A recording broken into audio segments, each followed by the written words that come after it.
I didn't think I needed another book sitting on the shelf for Psalm 23, and I was wrong. Hey guys, Joe here, back to the Word today with a short book review of this work right here, The Lord of Psalm 23, Jesus our Shepherd, Companion, and Host by David Gibson, just out recently in October of 2023 by Crossway Books.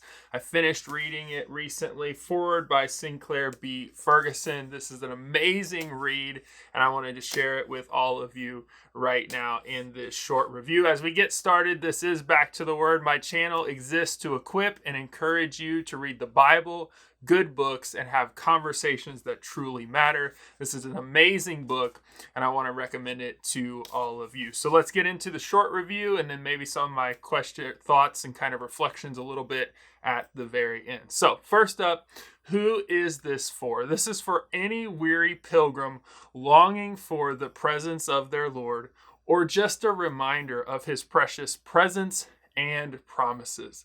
Psalm 23 is a psalm of care and trust in the Lord, written by David.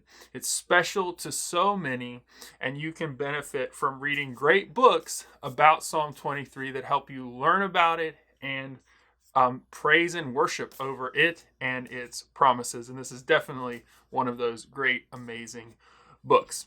Who wrote it? It was written by David Gibson.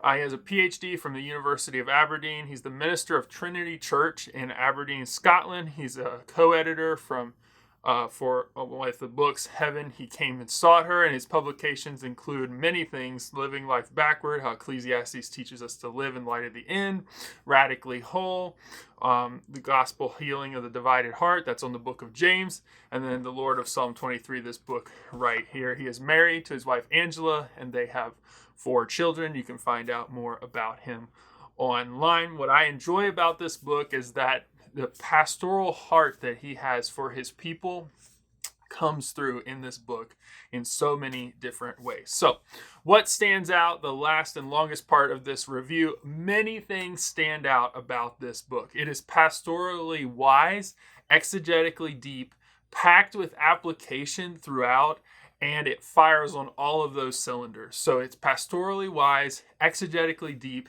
and packed with application.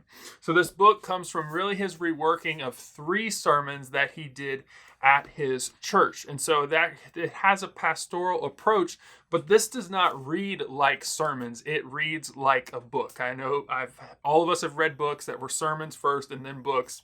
This really reads so well as a book, and it's good to know that he had the scaffolding behind it and presented it to his people. So he also cares about, he knows that Psalm 23 is such an important psalm for so many other people. And so he treats that with care throughout. And so what brought about those 3 sermons for his congregation, the 3 sections of this book, was a conversation with a church member that he had who had recently gone through surgery and really was enjoying Psalm 23 and was enjoying Philip Keller's book, A Shepherd Looks at Psalm 23. So there's a lot from Philip Keller in this book. He says there's a section on singing Psalm 23. Each section or sermon that he did, so part 1, part 2, part 3, ends with a different song or singing of Psalm 23. So I enjoyed that part of the book. I thought it was cool that Gibson focuses on 3 vignettes in Psalm 23, building on the outline of Alec Mortar, and each vignette has a deeply personal confession at its heart. So we have the vignette of sheep and shepherd, the confession being I shall not want, the traveler and the companion, the confession being I shall not fear, the guest and the host, and the confession being I shall dwell. I also enjoyed that he brought up the echoes of Exodus in Psalm 23. I'll have more of that towards the end of my reflections when I talk about that. And then something I learned is that Psalm 23 was not popularly used in funerals like many of us know it to be for saved and unsaved until after the Civil War and really the 1980s and something like that. Well, actually before that. So I'll cover some of that later. You can find out about that, specifically Truth, on page 60. He talks about some of those things and who has put those things forward. I also thought it was cool that he included real life things. It talks about that there's a surprise even as you go through Psalm 23, and that being on the righteous path will still lead through the valley of the shadow of death. Just because we're Christians and we have God with us does not mean we are spared from difficult things in this life. And so this book is just gold. I just can't say it enough. Get it, read it. You need this book and Psalm 23 and the truths that it talks about in your life. Time right there. I'm going to cut off the short review. Almost cut off the video, but I want to give you all just one or two final thoughts. I really enjoyed his section on page 60.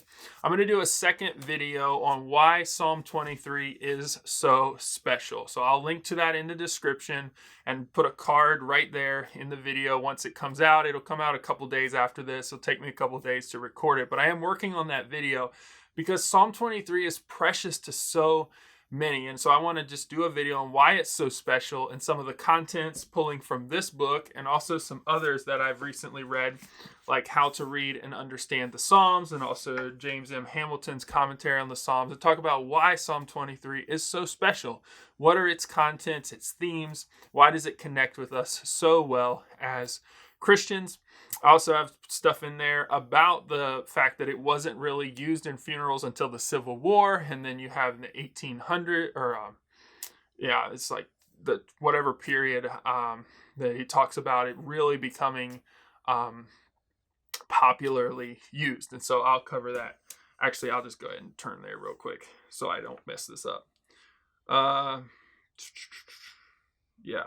So between the time of 1880 and the 1900s, the early 1900s, the use of Psalm 23 in funeral services had become massively widespread. So wanted to get that detail for you guys, right? It's on page 60. I'll read more from that page in the Why is Psalm 23 So Special. My final thing that I'll just say, if you made it this far in the video, maybe you already know this, but I didn't think when I got the message from Crossway that said, hey, would you review this book for us? We think you really would enjoy it. You should read it.